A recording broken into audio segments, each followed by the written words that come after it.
Zen Shorts by John J. Muth. Zen Shorts by John J. Muth. Title page.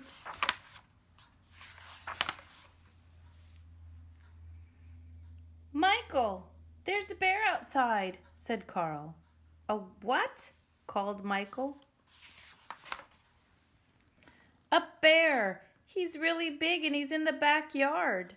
Well, what's he doing? Michael asked. He's sitting. He has an umbrella, said Carl. An umbrella?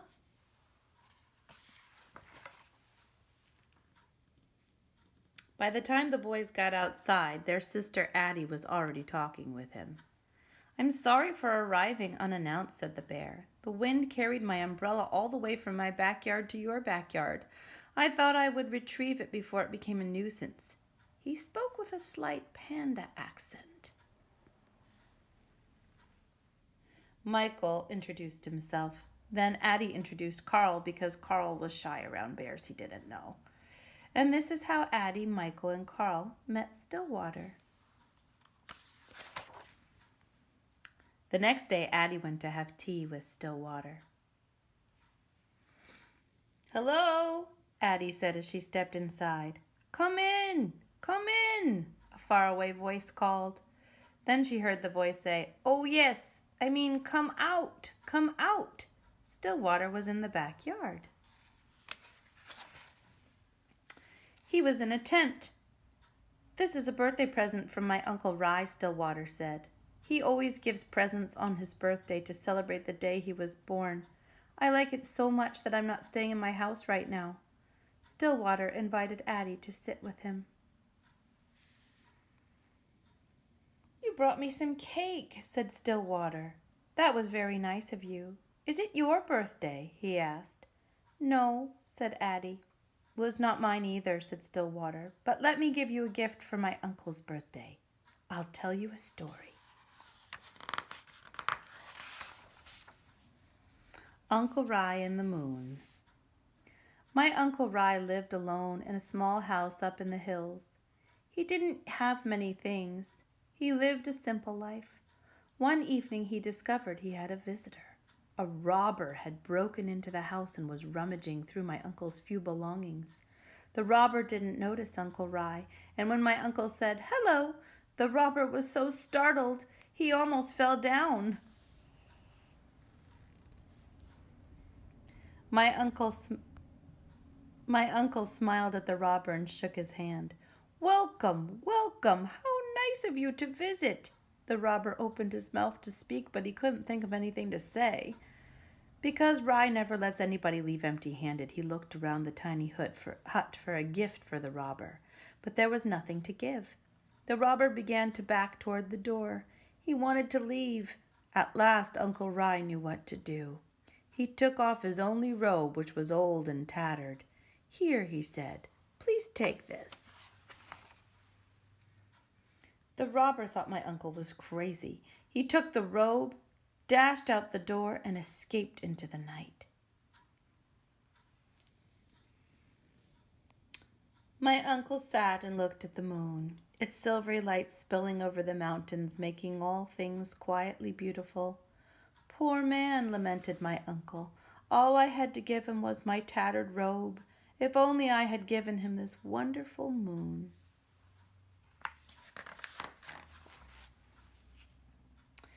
Your uncle sounds very nice, said Addie. I don't think that I could have given away my only robe. Well, I know how that is, said Stillwater, but there's always the moon. That was a good story, said Addie. Thank you, said Stillwater. And this is good cake. Thanks, said Addie. I made it myself. See how he has a bamboo cake because pandas like bamboo. The next day, Michael went to see Stillwater. Here I am, Stillwater called from the tree. There he is. Can I come up? Asked Michael. If you're careful, said Stillwater. What if we could fly, said Michael. We could cast shadows on clouds, said Stillwater. What if we fell? Said Michael. If we fell, we might break something, said Stillwater. That would be bad, said Michael. Maybe, said Stillwater. Maybe, said Michael. The farmer's luck. There was once an old farmer who had worked his crops for many years. One day his horse ran away. Upon hearing the news, his neighbors came to visit. Such bad luck, they said sympathetically. Maybe, the farmer replied. The next morning the horse returned, bringing with it 2 other wild horses. Such good luck, the neighbors exclaimed. Maybe, replied the farmer. The following day his son tried to ride one of the untamed horses. He was thrown off and he broke his leg. Again the neighbors came to offer their sympathy on his misfortune. Such bad luck, they said. Maybe, answered the farmer. The day after that, the military officials came to the village to draft young men into the army to fight in a war. Seeing that the son's leg was broken, they passed him by. Such good luck, cried the neighbors. Maybe, said the farmer. I get it, said Michael. Maybe good luck and bad luck are all mixed up. You never know what will happen next. Yes, Stillwater agreed. You never know. The day after that, Carl went to visit Stillwater. Michael said I couldn't bring over our stuff to go swimming. I'm mad at Michael. He's always telling me what to do, so I brought everything. Said Stillwater. It's a little pool. I don't know if all those things will fit. Let's see, Carl said. Let's see, said Stillwater.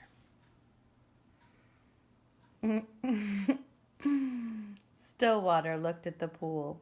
The things can go swimming, but we can't, he said. I brought too much stuff, said Carl. That's okay, said Stillwater. I'll help you carry it home later. Why does Michael always have to tell me what to do? Carl asked. If he were here, I would climb up really high, and I would jump on him like this, and I'd do a big smash like this. Later, Carl and Stillwater had tea.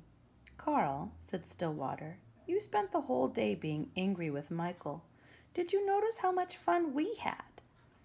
Carl watched the steam rise from his cup.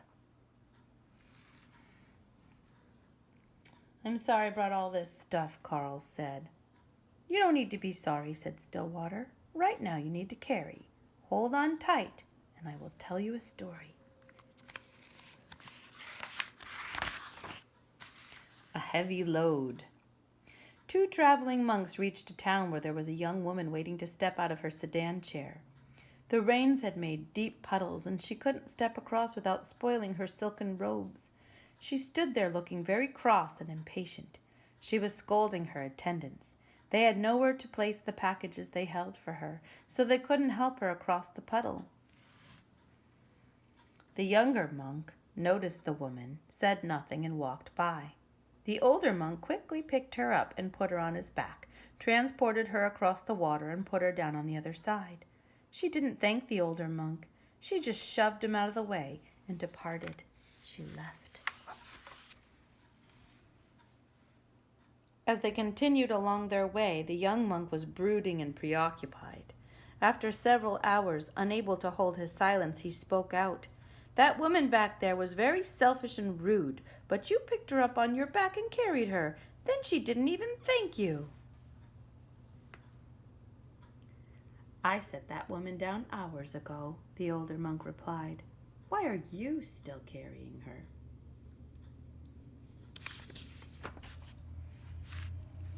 Do you think you've carried it long enough? Asked Stillwater. Yes, said Carl. Good, said Stillwater. And this is how Addie, Michael, Carl, and Stillwater became friends. The end.